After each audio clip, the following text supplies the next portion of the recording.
Now it's a given that you're going to go to college in this community.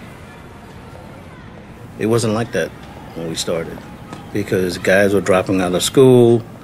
Education was the last thing on your mind.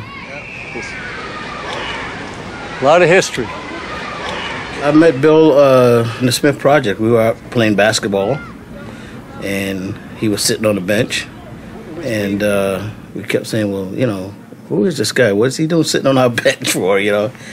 But he came out every day. He would come out, and pretty soon this guy knew all our names. So he was different. He was always talking to us about what do we want to do? You know, what do you see yourself doing? And no one ever asked us those questions before. And so that started my journey with Bill. I mean, it totally changed my life. Communities and schools, from the beginning, it's all about relationships. We kept focused on what turned us around that got started. I mean, I'm here because of a caring adult, and that it's relationships that change people, not programs, that you got to get kids turned on to living before they're going to get turned on to learning. By keeping it focused on love and keeping it focused, as that's the only transformational thing we have.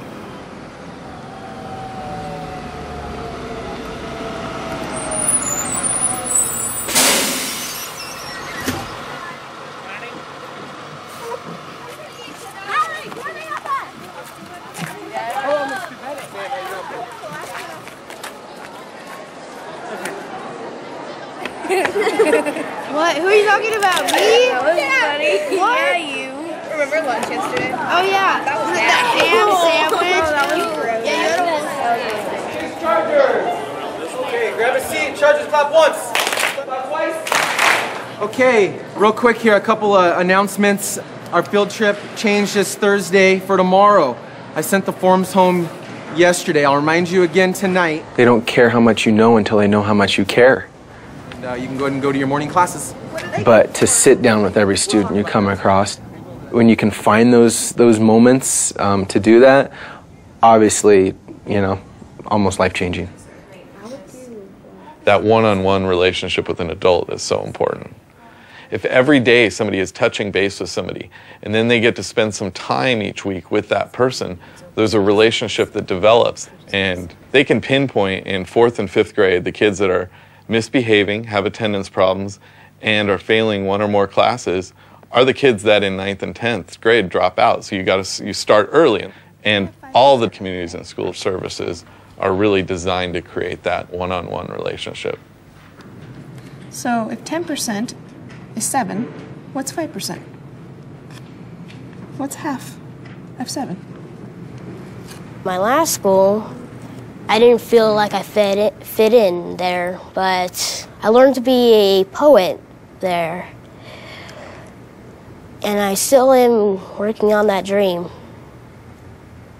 When I look into these kids' faces and you look into their eyes, and you hope that they know you have open arms for them.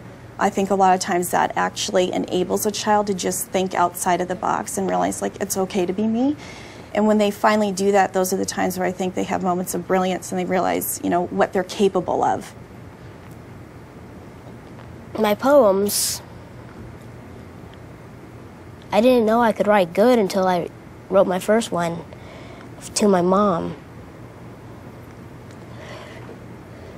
I think I remember it now.